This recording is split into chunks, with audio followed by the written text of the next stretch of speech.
Bonjour Maria Mercanti-Guérin. Bonjour Jean-Philippe Denis. Web crash, comment Internet a fait faillite? On creuse ensemble cette question. Vous êtes maître de conférence à l'IE Paris-Sorbonne, Université Paris 1, Panthéon-Sorbonne, spécialiste de marketing digital.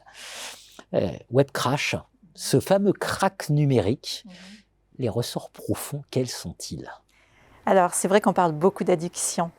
Et on est face à, autour de nous, des gens qui peuvent plus passer de leur mobile.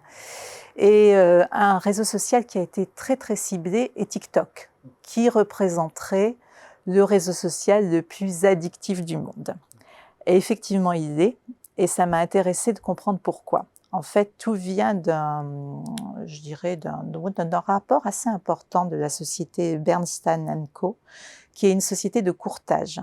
En août 2022, ils éditent un rapport qui s'appelle « TikTok a-t-il ruiné Internet ?» Ils expliquent que ce qui s'est développé, ce sont les formats courts, ces fameux snack content, donc notamment très portés par les vidéos extrêmement courtes et addictives. Pourquoi on a besoin de beaucoup plus de contenu sur le web? Parce que le contenu est le support de la publicité. Si vous n'avez pas de contenu, vous n'avez pas de publicité, vous n'avez pas de clics et vous n'avez pas d'achat de produits. Donc, je dirais, tout le modèle économique du web repose sur la publicité. Le snack content. Voilà, le snack content. Et ils disent, ben voilà, on a essayé de produire des contenus de plus en plus et de plus en plus courts pour générer de plus en plus de publicité.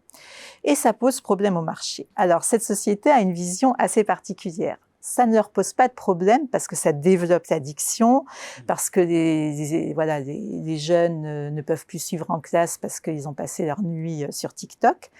Ils disent globalement, les vidéos sont tellement courtes, ce contenu est tellement addictif que le consommateur ne voit plus la pub. Il ne peut plus s'y intéresser, il la zappe. Il devient, alors ils appellent ça le phénomène du lean back, c'est-à-dire complètement passif, comme si je regardais la télé sur mon canapé. Alors qu'au départ, Internet, c'est un consommateur actif qui clique et que c'est interactif. Et donc, finalement, on se retrouve avec ce qu'ils appellent un inventaire de basse qualité, c'est-à-dire que globalement, la pub est de moins en moins cliquée, elle est de moins en moins vue, parce qu'elle est entre des contenus de plus en plus addictifs et de plus en plus nombreux qui font que le consommateur ne la voit plus du tout. Et donc, ce crack numérique, donc ils assimilent ça à du crack. Donc c'est quand même assez fort comme terme. C'est ça qui est intéressant. C'est le double mot, le jeu de mots sur crack. Sur crack. C'est la drogue. C'est de la drogue. C'est de la drogue. On s'en sort pas, on tombe dedans et après on s'en sort pas. Mais voilà, c'est vraiment une position un peu particulière. Ce qui les gêne, c'est le fait que ça détruit l'industrie publicitaire, alors qu'au départ, c'était censé la promouvoir. Donc il y a un problème.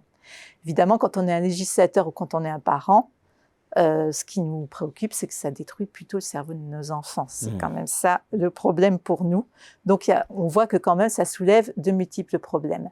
Et quand on étudie TikTok, le souci, c'est que TikTok, c'est une boîte qui marche formidablement bien. Ultra performante. Ultra performante. Et pourquoi ?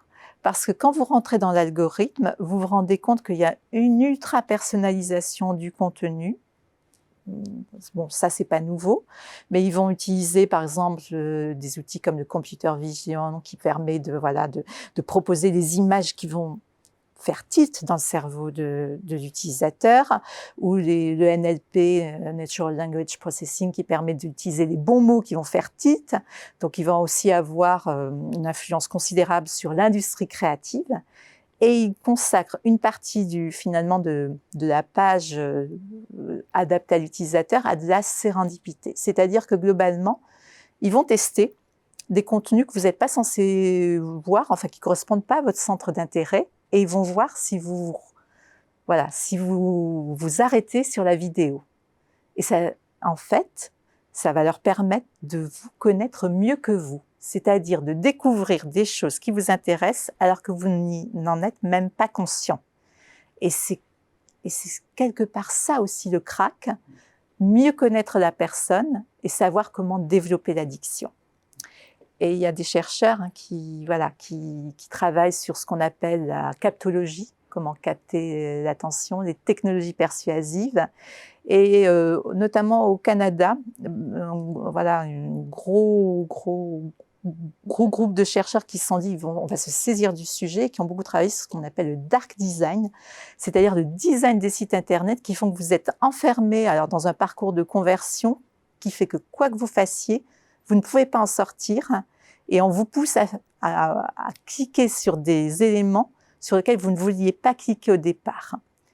Et c'est toutes ces technologies-là qui sont extrêmement inquiétantes pour, quelque part, même pour la démocratie et pour l'état mental de notre société. Évidemment, web crash, comment Internet a fait faillite, comment Internet nous a tous rendus drogués, voilà, et vous avez raison, notamment nos enfants, comment il nous a tous rendus drogués, addicts au crack. On a les images du crack en tête, oui, ça fait pas envie. Ça fait pas envie. Merci Maria Mercanti-Guérin. Merci Jean-Philippe Denis.